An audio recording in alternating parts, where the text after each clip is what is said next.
Welcome to Still Plays Galaxy of Heroes, a channel that I thought would have kept me more up to date on the Bad Batch, but I've been watching The Haunting of Hill House instead. This is our talk series. Today's topics are the next Kenobi requirements.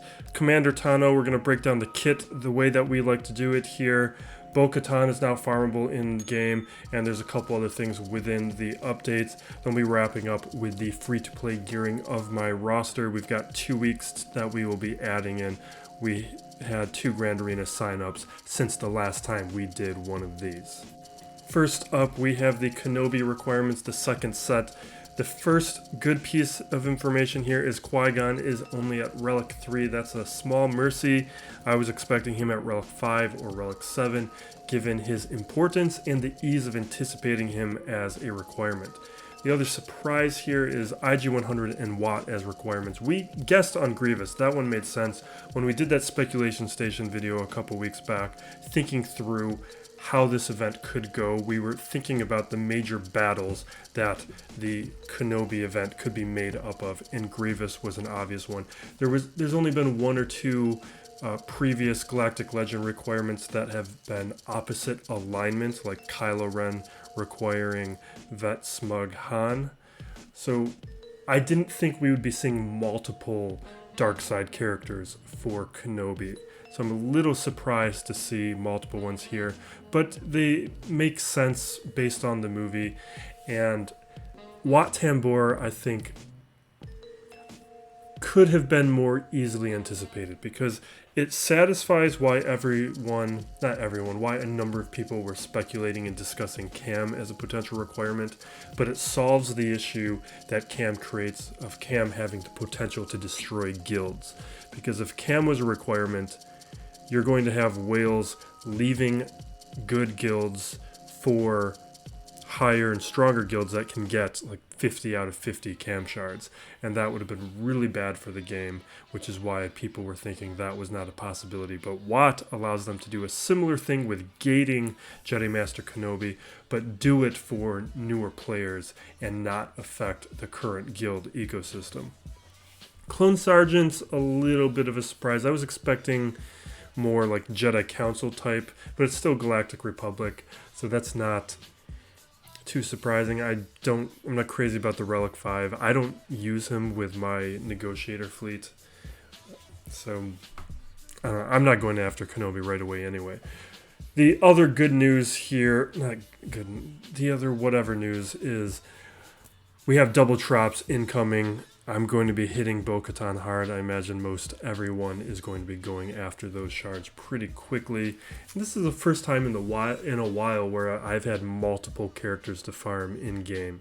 Usually, I've only had one. I guess Quill and IG-11 I was farming at the same time, but I'm at a point in the game where I'm on top of every single farm, finishing them pretty quickly.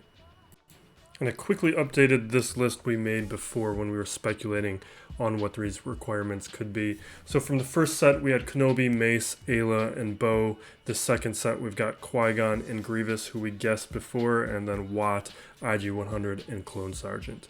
We know there's 4 more coming in the game. Depending on the cadence of things, Commander Tano could be that possibility. I think it still makes some sense if the first Conquest character is for this one, and the second Conquest character is for the next Galactic Legend. These characters aren't gated for the entire player base. A lot of people are able to get to that final crate in the hard mode if you've been playing the game for a long time. And then I think Cody still makes a ton of sense. I think some version of Anakin makes sense. And then I would anticipate another Jedi Council character.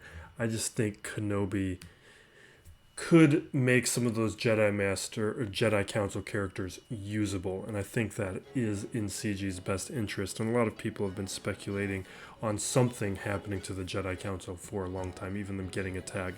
Now, I have been convinced by the arguments that Maul is probably not going to be the next Galactic Legend, that it's probably going to be Anakin. I think the arguments that convince me of that are a lot of people haven't watched the Clone Wars to appeal to the largest number of people. I mean, they're focusing on the movies. We have the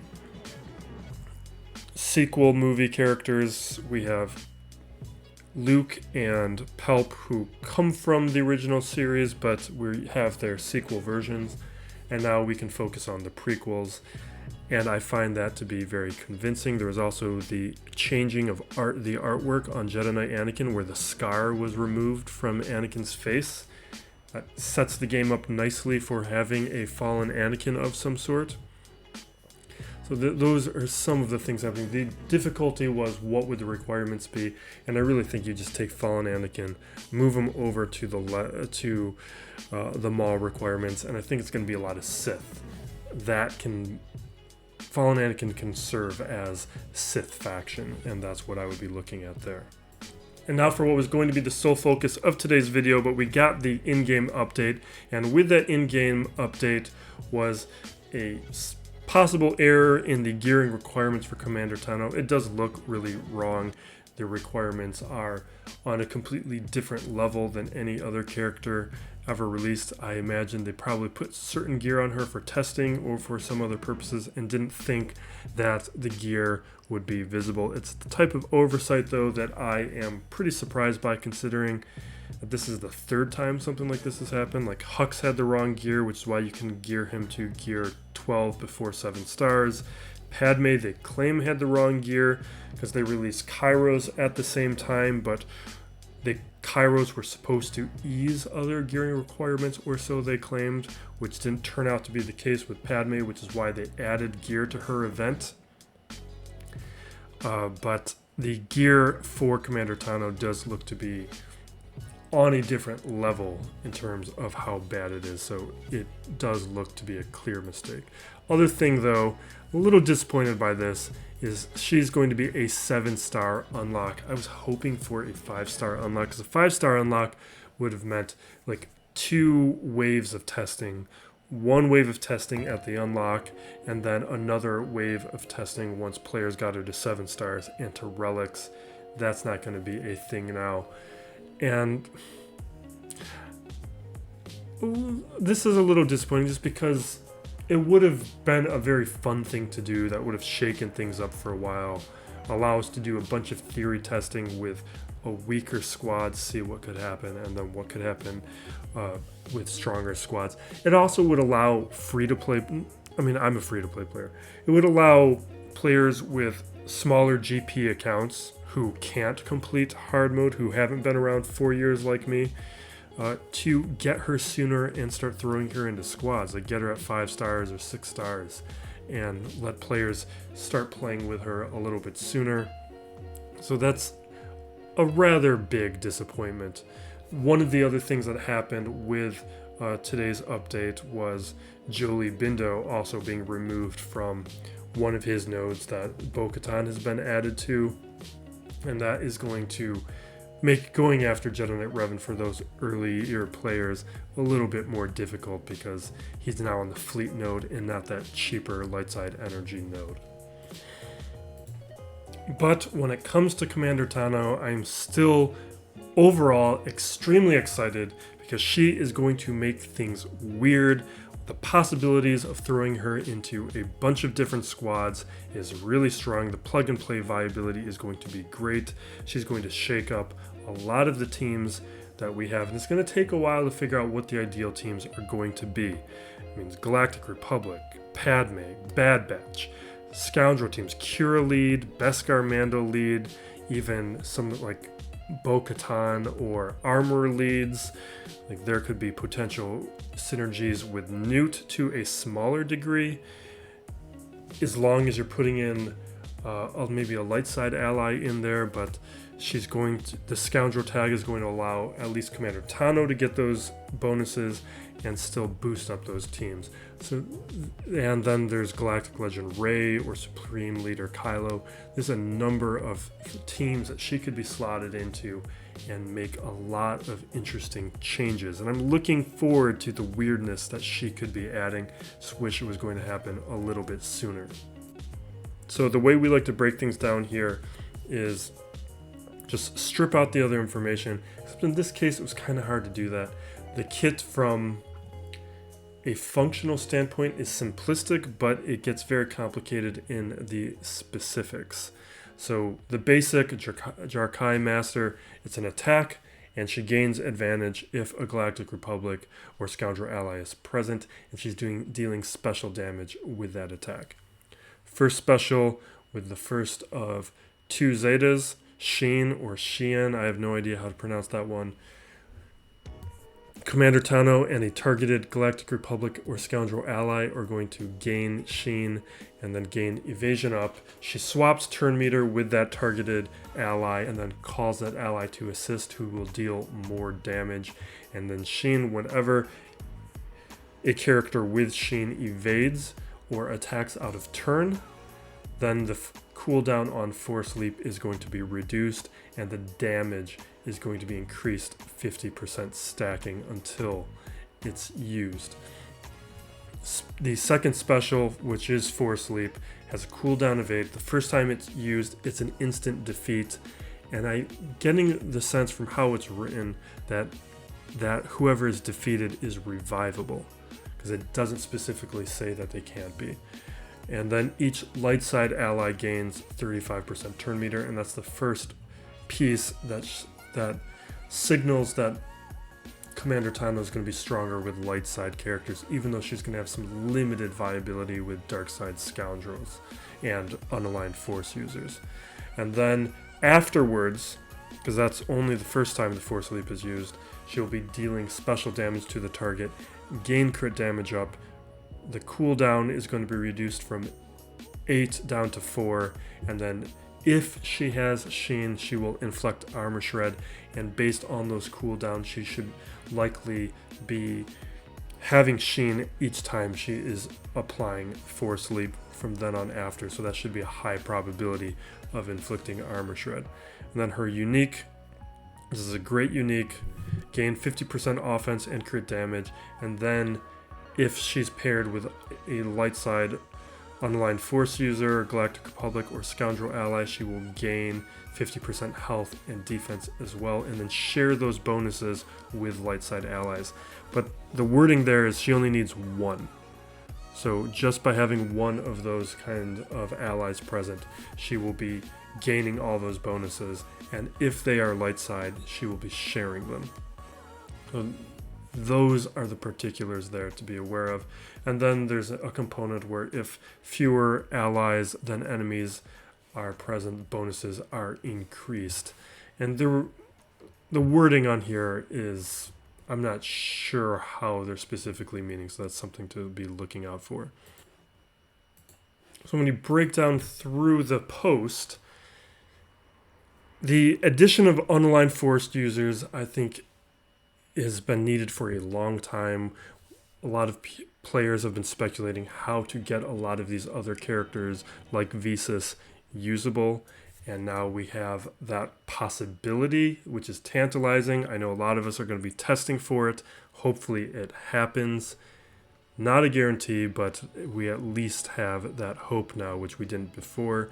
Now, some of these other synergies are obvious. I don't think we're going to know for a long time what the best teams are, but the possibility of just being able to throw her in all these teams is going to just be fun to see what is going to happen.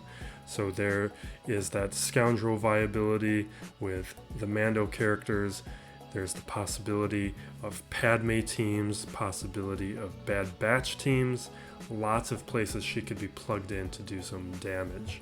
And I like that we can pair her with Ventress and create those moments within the series where she's somewhat regularly teaming up with Ventress. Now, the first basic, Jedi Master. This is the targeted attack, dealing special damage twice, and then gaining advantage if she has the right allies, which she probably will. First special, Sheen. I really like this animation where we are seeing this defensive ability that we haven't seen in the game before, where she's deflecting those shots, which is something that's very common in the movies and within Clone Wars itself. That's undispellable, and it lasts 4 turns, so she should basically always be having Sheen unless she's being stunned or otherwise delayed from using an ability. Then Force Leap again, this is that instant defeat, and in the language it doesn't say anything about revives, so that is one thing to be looking. And I guess it's somewhat clarified here by this GIF where the Stormtrooper with Moff Gideon, the Stormtrooper would probably be coming back, so it's hard to tell what the intent of the GIF is, but I'm thinking it's an instant defeat, but a revive will occur. And then I love all these new kits with all these shared stats. With every new character, they also have the developer insights. And as usual, there's a couple pieces of information here that are worth focusing on, and they usually land in strategy tips that continues with this developer insights. So they specifically call out the synergy with Padme and the courage buff, how she's dealing damage twice with that basic, and how the bonuses of courage work, and specifically talking about Geonosis territory battle as a place where she's going to be very effective. They call out a couple more pairings, one with Quill, allowing Quill to get a bonus turn. They're talking about a true Chewbacca assist, but no one's really going to be using Chewie, Quill, and Commander Tano at the same time unless that's a special team. And they call out L3, which is one of the ones I find interesting. L3 has been a tantalizing character for a long time that has never really worked out. There's very nice parts of her kit, like the cleansing of the debuffs, that are very nice. She's a very persistent and annoying tank, but it's never really worked out. Kira is a fantastic lead for Scoundrels, so it's very likely that Commander Tano is going to be great under Kira, and maybe there's some potential there to throw in L3, but it's something that with a lot of these developer kits, they've talked about these L3 synergies, and they've never really happened. Talk about Kenobi and agility under tanks. This kind of makes sense with Kenobi. He has foresight all the time.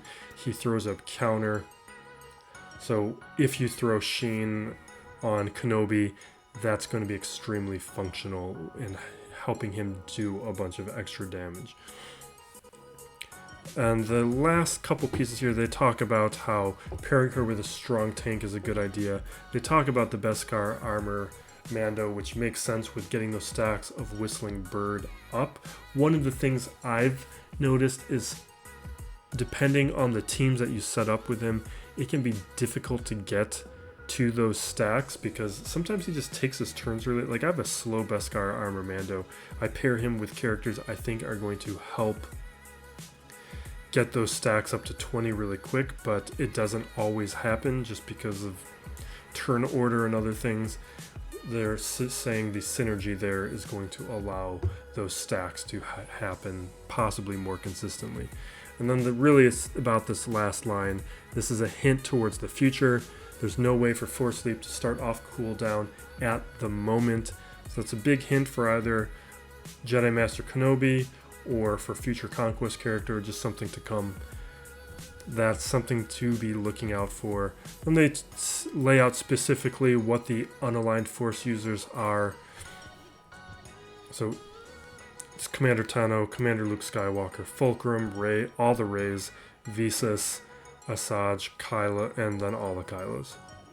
Really the ones that I think are potentially fun, but maybe not potentially the most usable, but Asajj, Visas, and Fulcrum. And then even Luke, to a certain extent, might be interesting, because you could throw Commander Tano into a CLS squad instead of like C-3PO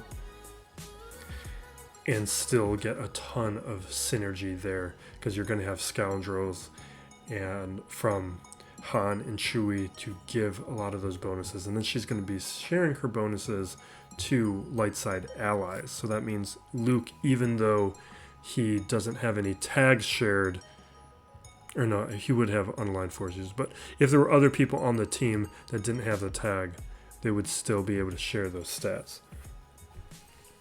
And then this last line, they specifically talk about Commander Tano's utility in the Republic Offensive Territory battle and destroying those droid battalion stacks, which might be needed. Looking at some of the videos, the Bad Batch were not as dominant as all of us were expecting them to be in the light side territory battles.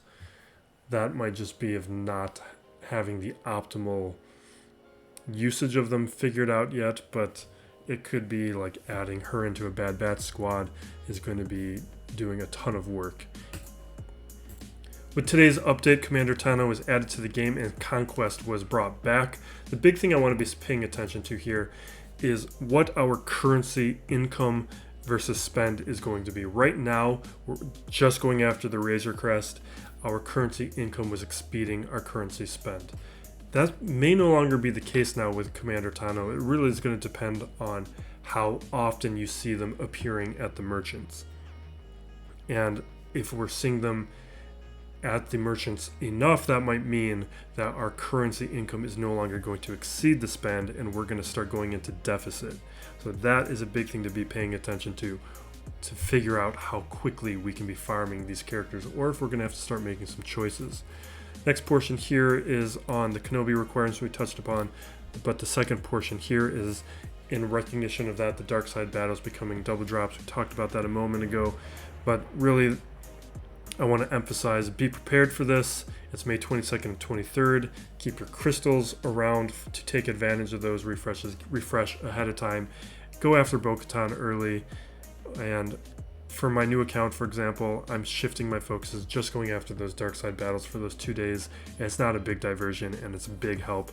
I know there's a lot of negativity around double drops, but they help out a ton. Now the other portions here is bo-katan and the shard shuffle of Jolee now being moved off of the dark side node and is now just on a fleet node. That is going to be, like we said a moment ago, make Jolee a harder farm. The fleet is the more expensive node out of the two, and there's already a number of good characters on those fleet nodes, so you're forced into making a decision.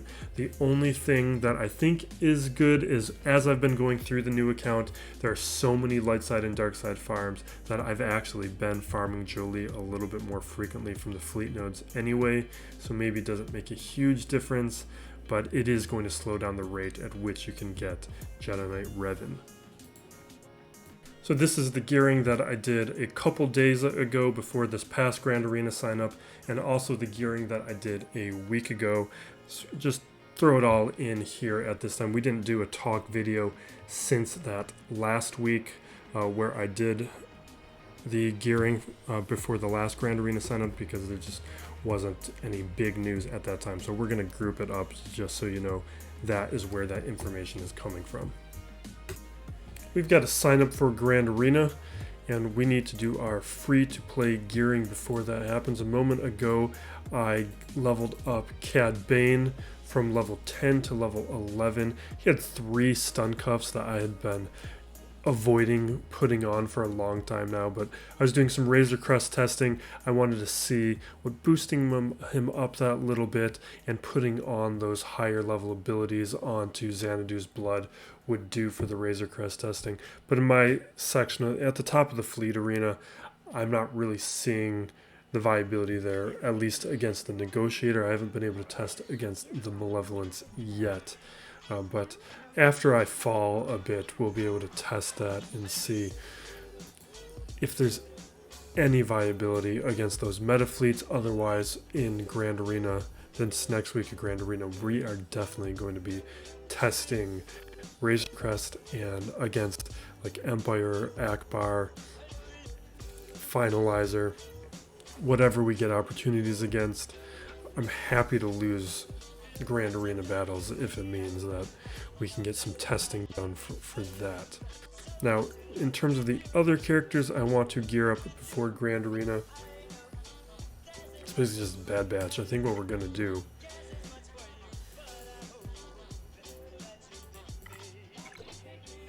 is I want to put all of these Zeta's on. I want to take Wrecker up a level, I think, and Echo up a level at a minimum. It's going to depend on the Kairos. We're a little light on Kairos. Still rebuilding from Jedi Master Luke, but it looks like we got, what, a stun gun here? Yeah, stun gun, a droid collar, and a stun cuff. We don't even have a Cairo there. We're definitely taking them up.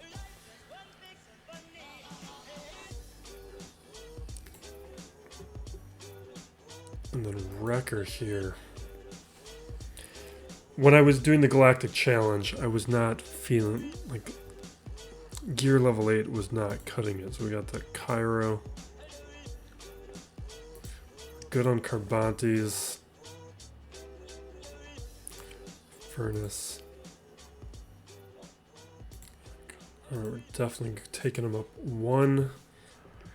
It's the Kairos that we really got to worry about. We'll leave them there for a moment. I'm going to just put on the rest of these abilities. These characters are good enough to not overthink this. And we know Wrecker, with how Furious helps that Zeta, I know that I want to do. All these Zetas I think are worth doing, but Echoes I think is the clear best one. Just with that constant damage that he's doing when any ability is being used, and that is just really nice.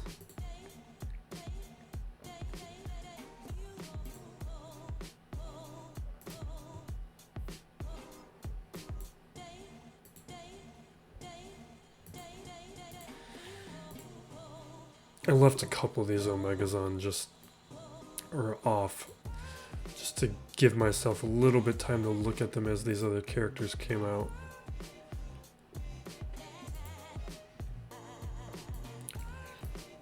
Leaders in general are usually worth doing. Yeah, we'll do the true damage. I mean, there's not a lot of reason to not put them all on.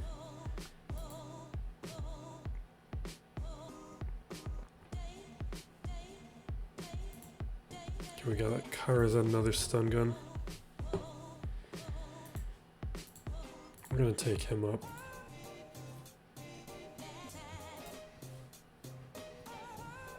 And we're going to put this last Zeta on tech.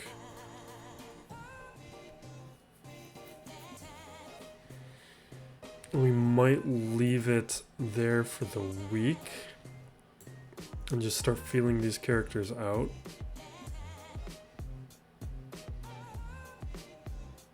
Yeah, we're going to do it. I just wasn't really liking them in the Galactic Challenge without. I guess I probably should take some footage of that.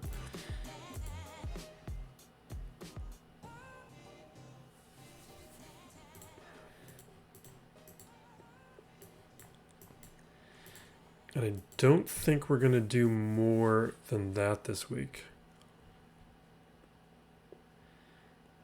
I mean, I'll probably wait until after my reset so I can take Dark Trooper up to 4 stars. You know what, let's just get Quill out of here. He just needs a stun gun. I'm just going to give it to him while we're doing this.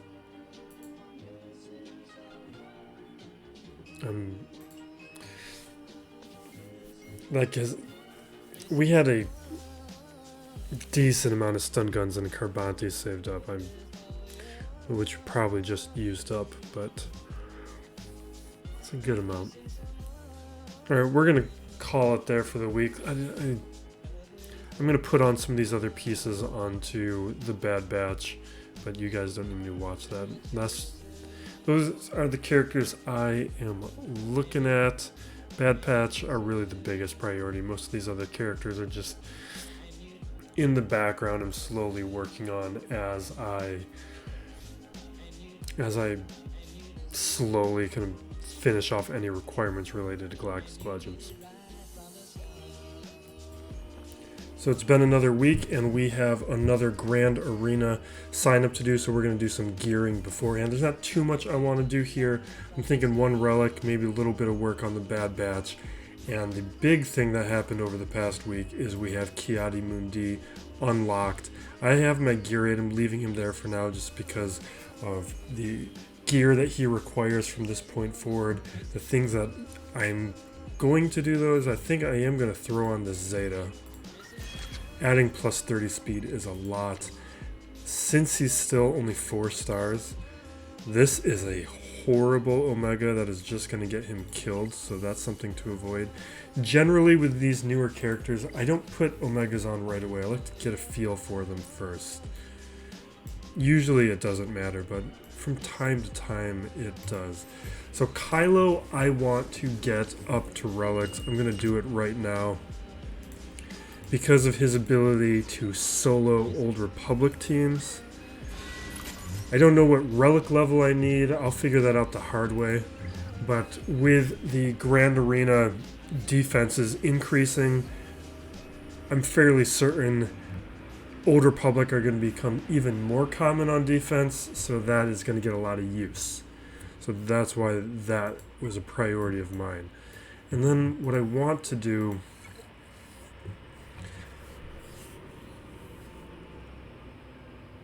I just gave you the I don't have the Kairos for this.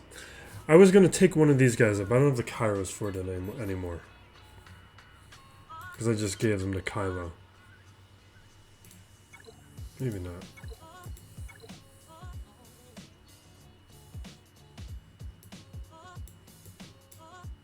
Yeah, that's too expensive. We're not going to do that. So I think for this week that might be it. Actually, I kind of want to get something else done. Something easy. And something easy right now is going to be Cara Dune. She needs 2 stun cuffs right now. And these comm links are really... I haven't looked into this too deeply, but it feels like a lot of new characters are requiring this Mark IV Cheddark comm link, and my stores of this piece seem to be going down a lot faster than they were in the past. You can see it here, Piet, Karga, Mando, they're all requiring that piece, and on their way up to gear 12 too, not just on the finisher, which is where those characters need it. But let me see my stun cuff count. Yeah, we'll use 100. We'll get Cara Dune up to 11. That's staging ground I like to have characters at. And then we'll move on. I think that's going to be it. We'll do our sign up.